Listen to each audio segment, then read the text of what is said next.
Hello అండి, అందరికీ నమస్కారం. నేను మీ హర్షిని. మన వెన్నెలలో నెక్స్ట్ ఏం జరిగిందో ఇప్పుడు చూద్దాం. వెన్నెల నెమ్మదిగా లేచి గది బయటకు వస్తుంది. పని వాళ్ళు పట్టుకోబోతుంటే వద్దని తను కూడా అక్కడే ఉంటుంది. మిథున, అదే గౌతమ్ వదిన. ఇక బయటికి వచ్చి చూసేసరికి గౌతమ్ అర్జున్ని ఇష్టం వచ్చినట్టుగా కొడుతుంటాడు. ఆ దెబ్బలు తింటూనే అర్జున్ తనని పిలవడం చూసి వెన్నెల గుండె తరుక్కుపోతుంది. తన ఒంట్లో ఉన్న శక్తినంతా కూడగలుపుకొని అర్జున్ అని గట్టిగా పిలుస్తుంది. ఆ పిలుపు విని అర్జున్ అటువైపు చూసేసరికి ఒంటి నిండా గాయాలతో నిలబడే ఓపిక లేక అక్కడ ఉన్న కిటికీ సపోర్ట్తో నిల్చున్న వెన్నెల కనిపిస్తుంది.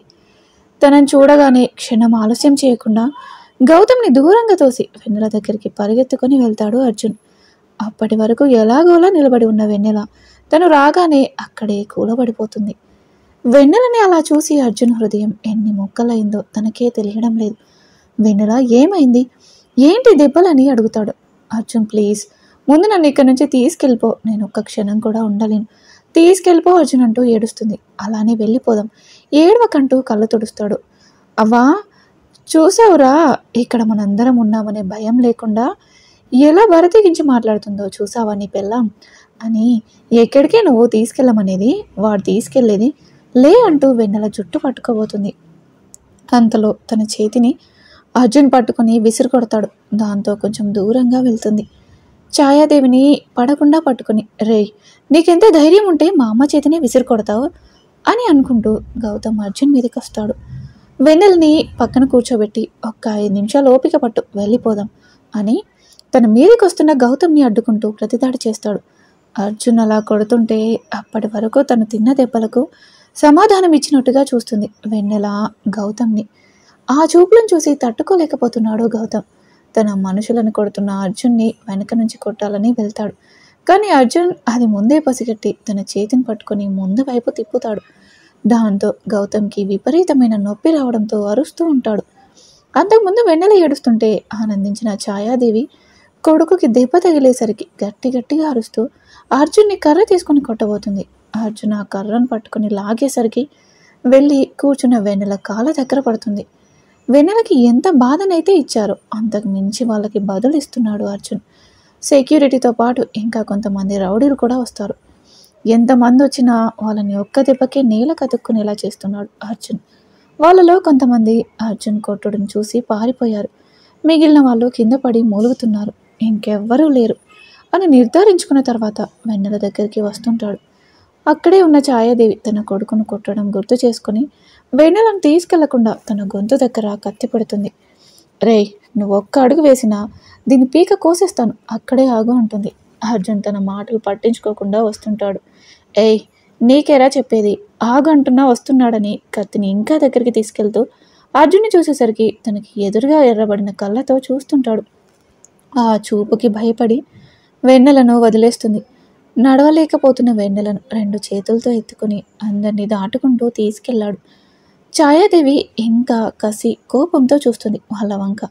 బయటకు వచ్చి అక్కడే ఉన్న కారులో హాస్పిటల్కి బయలుదేరుతారు. దారిలో సరోజినికి ఫోన్ చేసి జరిగింది చెప్పకుండా కేవలం వెన్నెలకి జ్వరం అని మాత్రమే చెప్పి రమ్మంటాడు. ఎవరికి తెలియని విషయం ఏంటంటే అక్కడ జరిగేదంతా ఒకరు వీడియో తీశారు. అది ఎవరు అనేది ముందు తెలుస్తుంది. వాళ్ళు వెళ్ళగానే ఎవరికో ఫోన్ చేసి మాట్లాడుతుంది.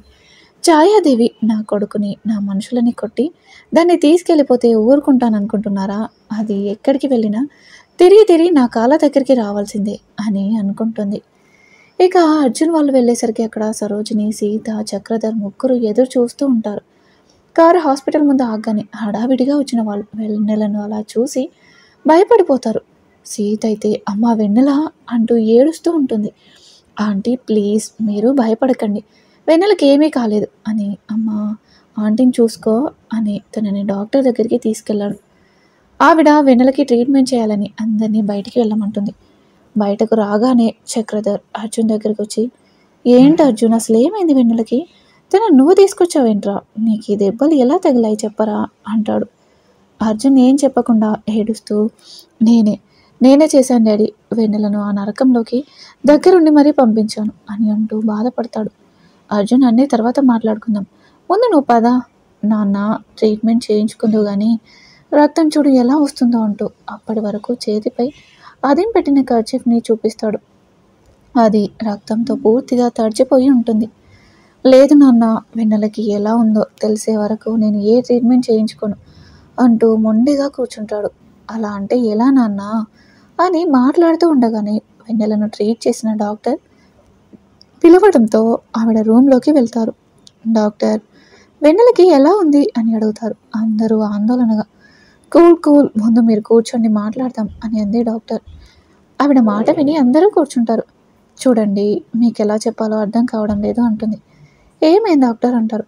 తనకి పెళ్ళయి ఎన్ని రోజులైంది అని అడుగుతుంది. ఒక 10 రోజులు అయింది అంతే డాక్టర్ అంటారు. తన భర్త ఎవరు అని అడుగుతుంది. ఎందుకని డాక్టర్? ఎందుకేంటి, వాడు ఎవడో కానీ తనని నిన్న చాలా టార్చర్ పెట్టాడు. ఆ నొప్పిని తట్టుకోలేక తన స్పృహ కూడా కోల్పోయింది. అంత బాధను అనుభవించింది ఆ అమ్మాయి. అలానే తన శరీరంపై చాలా గాయాలున్నాయి. అవైతే ఇప్పుడే ఇంతకు ముందే కొట్టినట్టుగా తెలుస్తుంది. మేము ట్రీట్ చేస్తుంటే ఆ అమ్మాయి ఎంతలా వణికిపోయిందో తెలుసా? తనని కామ్ చేసి ఇంజెక్షన్ ఇచ్చి పడుకోబెట్టాం. పైగా నిన్నటి నుంచి తిండి కూడా లేదేమో, చాలా నీరసంగా ఉంది. మీలో తన తల్లి ఎవరు అని అడుగుతుంది డాక్టర్. సీత ఏం మాట్లాడకుండా అలా చూస్తూ ఉండిపోతుంది.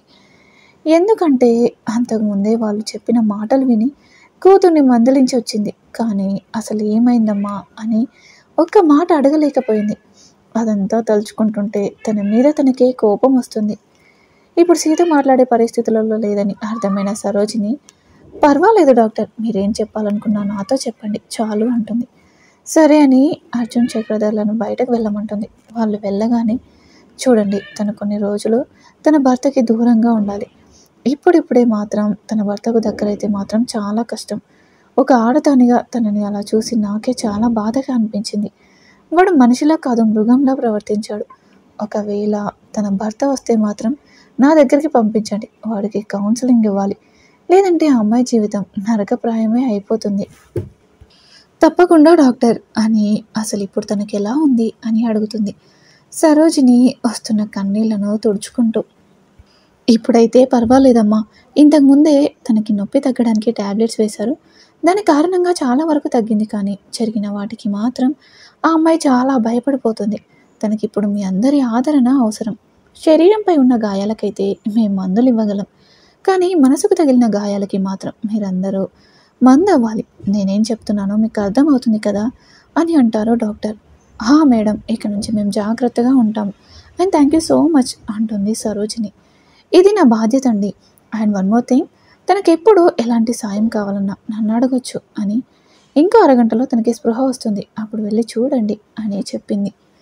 చాలా థ్యాంక్స్ మేడం అని సీతని తీసుకుని బయటికి వస్తుంది సరోజిని. వీళ్ళు వచ్చేసరికి అర్జున్కి బ్యాండేజ్ వేస్తూ ఉంటుంది హెడ్ నర్స్. చక్రధర్ దగ్గరికి వచ్చి, ఏమన్నా డాక్టర్ గారు, వెన్నెల ఎలా ఉంది అని అడుగుతాడు. బాగానే ఉందండి, కొంచెం సేపట్లో మెలకు వస్తుంది అని చెప్పారు అంటుంది. సరే, మీరిద్దరూ తన దగ్గరికి వెళ్ళండి, నేను అర్జున్ని తీసుకొని వస్తాను అని చెప్పి పంపిస్తాడు. వెన్నెల దగ్గరికి వెళ్ళేసరికి ఇంకా సీతకి దుఃఖం ఆగక ఒక్కసారిగా ఏడుస్తుంది. సీత, ఏంటిది, ఊరుకో అని అంటున్నా. లేదో దినా, సర్దిద్దుకోలేని తప్పు చేశాను. తల్లిగా ఎప్పుడూ దానికి అండగా లేను. ఒక మంచి భార్యను కాగలిగాను, కానీ మంచి తల్లిని మాత్రం కాలేదు. ఎక్కడైనా తల్లి లేని పిల్లలకు ఇలాంటి అన్యాయం జరుగుతుంది. తల్లిని ఉండి కూడా నా కూతుర్ని కాపాడలేకపోయాను అంటూ రోధిస్తుంది. లేదు సీత, అలా ఎందుకు అనుకుంటావు? తప్పు. నువ్వు ఇలానే బాధపడితే వెన్నెలని ఎవరు ఎలా సముదాయిస్తారో? డాక్టర్ ఏం చెప్పారో మర్చిపోయావా? తనకిప్పుడు మన తోడు చాలా అవసరం. అందుకని నువ్వు ఇలా ఏడవటం మాని ధైర్యంగా ఉండాలి, సరేనా అని అంటుంది. అయినా సరే సీతకి మాత్రం ఏడుపు ఆగడం లేదు. మత్తు వదిలే లేక వాళ్ళమ్మ బాధపడుతుందని అర్థమయ్యో మెల్లిగా స్పృహలోకి వస్తుంది వెన్నెల. తనకి ఆ ఇంట్లో ఎదురైన చేదు సంఘటనలు అన్నీ గుర్తుకు రావడంతో, వద్దు వద్దు, నన్ను వదిలేయండి అని ఏడుస్తూ ఉంటుంది. తన ఏడుపు విని దగ్గరికి వెళ్ళి, అమ్మ వెన్నెల, వెన్నెల అని పిలుస్తూ ఉంటారు ఇద్దరు. ఒక్కసారిగా కళ్ళు తెరిచి సీతను చూసి, అమ్మా అమ్మా, నన్ను కొట్టొద్దని చెప్పమ్మా, నాకు చాలా నొప్పిగా ఉందమ్మా అని ఏడుస్తూ ఉంటుంది. లేదు తల్లి, నిన్నెవ్వరూ కొట్టరు. చూడు, నువ్విప్పుడు అక్కడ లేవమ్మా, భయపడకు, మేమందరం ఉన్నాం కదా, సరేనా, ఏడవకూడదు అని సముదాయిస్తుంది సరోజిని. వెన్నెల ఏడుపు విని కంగారుగా వస్తాడు అర్జున్ అక్కడికి. తనని చూడగానే అర్జున్ అంటూ బయట దిగబోతుంది. ఇంతలో అర్జున్ దగ్గరికి వచ్చి తనని పడకుండా పట్టుకుంటాడు. అర్జున్ ఒంటి మీద దెబ్బలు చూసి నీకు నీకేమీ కాలేదు కదా అర్జున్ అని అడుగుతుంది. లేదు నాకేమీ కాలేదు, నువ్వేంటి ఇలా బెడ్ దిగుతున్నావు, రెస్ట్ తీసుకో అంటూ కూర్చోబెడతాడు. అర్జున్ నన్ను మళ్ళీ అక్కడికి పంపించవు కదా అని అడుగుతుంది అనుమానంగా. లేదు నిన్ను ఎక్కడికి పంపించను సరేనా, నేను ఎవరు ఏమనరు, అలానే నా నుంచి దూరంగా తీసుకెళ్ళలేరు, అర్థమైందా అంటాడు. అమ్మా వెన్నెల ఏంటి తల్లి వాళ్ళు ఇంత దుర్మార్గులా, ఇన్ని రోజులు ఎలా ఉన్నావమ్మా అని అంటుంది సీత. అమ్మా అంటూ వాళ్ళ అమ్మని పట్టుకొని ఏడుస్తూ లేదమ్మా ఇన్ని రోజులు ఏమీ అనలేదు, నిన్నటి నుంచే నన్ను ఇలా బాధ పెడుతున్నారు, మనందరం అనుకున్నట్టు వాళ్ళు మంచి వాళ్ళు కాదమ్మా, కావాలని నన్ను పెళ్లి చేసుకున్నారు, నేను ఆ ఇంటికి పని మనిషి అంటూ మా అత్తయ్య నాతో పనులన్నీ చేయించింది, పైగా నన్ను తనని అత్తయ్య అని కాదు అమ్మగారు అని పిలవమంది అని జరిగింది చెప్తూ ఉంటుంది వెన్నెల. మరి గౌతమ్ ఏమనలేదా ఆవిడ ఇంత చేస్తుంటే అని అంది సరోజిని. అసలు ఇదంతా చేసింది ఆయనే ఆంటీ, కేవలం నన్ను నాశనం చేయాలనే చేసుకున్నాడు పెళ్ళి అని అంటూ ముఖానికి 2 చేతులు అడ్డం పెట్టుకుంటుంది. అది విని నిన్ను నాశనం చేయడం ఏంటి వెన్నెల, అసలు ఎవరు వాళ్ళకి, నీ మీద అంత కోపం ఏంటి వెన్నెల అంటాడు అర్జున్. కోపం నా మీద కాదు అర్జున్ నీ మీద అంటుంది. ఆ మాటకి ముగ్గురు షాక్ అయి ఏంటి అర్జున్ మీద కోపమా అంటుంది సరోజిని. ఆంటీ కోపం మాత్రమే కాదు పగ కూడా. ఏంటమ్మా నువ్వేం మాట్లాడుతున్నావో నాకు అర్థం కావడం లేదు, కాస్త అర్థమయ్యేలా చెప్పు తల్లి అంటుంది. దాంతో వెన్నెల కళ్ళు తుడుచుకొని అర్జున్ వచ్చే ముందు ఏం జరిగిందో మొత్తం అంతా వాళ్ళకి చెప్తుంది.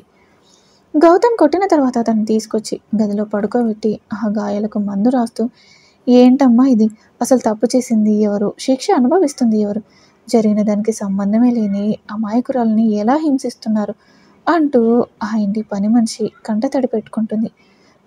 ఏంటి రాములమ్మ నువ్వు, అత్తయ్య వాళ్ళు వింటారు, కొంచెం మెల్లిగా మాట్లాడు అంటూ వెళ్ళి తలుపులు మూసొస్తుంది మిథున. పువ్వు లాంటి పిల్లను ఎలా కొట్టగలుగుతున్నారమ్మా, ఇన్ని రోజులు ఏదో కొంచెం కోపం ఎక్కువ అనుకునేదాన్ని, కానీ ఇలా ఒక అమ్మాయి జీవితాన్ని నాశనం చేసేంత దుర్మార్గులని అనుకోలేదమ్మా అంటుంది ఆవిడ. ఏం చేస్తాం రాములమ్మ, ప్రణతి విషయంలో జరిగిన దానికి వెన్నెలే కారణమని భావించారు వాళ్ళు, నేను నచ్చ చెప్పి చూశాను కానీ వినరుగా, పైగా నన్ను మాట్లాడనివ్వకుండా పిల్లలను చూపించి నా నోరు నొక్కేశారు, అందుకే ఎదురుగా అన్యాయం జరుగుతున్నా ఆపలేకపోయాను అంటూ.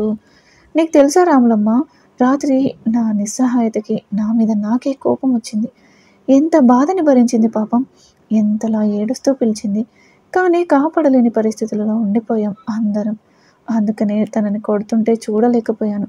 అవునమ్మా మీరు ఆపకపోయి ఉంటే ఇంకా కొట్టేవారు, బాగానే తీసుకొచ్చారు అంటూ మిథున వంక చూస్తుంది. రాములమ్మ మాటలు వింటూనే ఆలోచనలో పడుతుంది మిథున. ఏంటమ్మా నేను మాట్లాడుతుంటే ఏం ఆలోచిస్తున్నారు అంటుంది. ఇప్పుడైతే ఎలాగోలా కాపాడాం, కానీ రాత్రికి ఏం చేయాలో అర్థం కావడం లేదు రాములమ్మ అంటుంది. అవునమ్మా నిజమే, ఏం చేద్దాం, మళ్ళీ తల్లి బాధను చూసి తట్టుకునే ధైర్యం లేదు, పోనీ వాళ్ళ నాన్నకు ఫోన్ చేసి తీసుకెళ్ళమని చెప్తే, లేదు చూసావుగా ఇంతకుముందే వాళ్ళు వచ్చారు, అత్తయ్య తన మాటలతో వాళ్ళని ఎలా నమ్మించారో, వెన్నెల కూడా ఏం చెప్పలేకపోయింది, నాకు తెలిసి బహుశా తనని కూడా బెదిరించుంటారు, మరి ఇప్పుడు ఎలాగమ్మా, ఏం చేసి మనం ఈ తల్లిని తప్పించాలి అని అంది. వాళ్ళ మాటలు అన్నీ విన్న వెన్నెల కళ్ళు తెరిచి అక్క అంటూ మిథునని భయంగా హత్తుకుంది. అక్క నాకు చాలా భయంగా ఉందక్క, నేను ఇక్కడ ఉండను, నన్ను ఎలా అయినా పంపించండి అక్క ప్లీజ్ అంటూ ఏడుస్తుంది. అయ్యో వెన్నెల లేదు ఏడవకు అని కళ్ళు తుడుస్తూ భయపడకమ్మా, ఎలా అయినా సరే రాత్రిలోగా నిన్ను ఈ నరకం నుండి బయటపడేలా చేస్తాను సరేనా అంటుంది. మిథున మాటలకి కొంచెం ధైర్యం వచ్చి అసలు ఎందుకక్క వీళ్ళకి నా మీద ఇంత కోపం, పైగా అర్జున్ అంటే కూడా వీళ్ళకి కోపంలో మాట్లాడుతున్నారు, అసలు ఏమీ అర్థం కావడం లేదు అంటుంది. ఇక అసలు నిజమేంటో, అర్జున్ మీద ఎందుకు పగపట్టారో నెక్స్ట్ ఎపిసోడ్లో చూద్దాం. ఈరోజు ఎపిసోడ్పై మీ అభిప్రాయాన్ని తెలియజేయండి. అలాగే మరిన్ని ఇంట్రెస్టింగ్ స్టోరీస్ కోసం ప్లీజ్ మా ఛానల్ని తప్పకుండా సబ్స్క్రైబ్ చేసుకోండి.